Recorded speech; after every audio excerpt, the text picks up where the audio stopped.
বাংলাদেশের রাজনীতিতে একটা নাম এখন কিংবদন্তিতে পরিণত হয়েছে সুলতান সালাউদ্দিন টুকু, যাকে অনেকে বলেন যুব সম্রাট, কেউ বলেন অদম্য টুকু।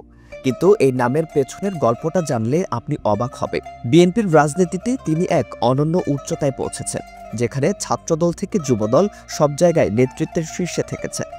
অথচ এই সাফল্যের পেছনে আছে রক্ত, কারাবাস আর অমানবিক নির্যাতনের এক ভয়ঙ্কর ইতিহাস।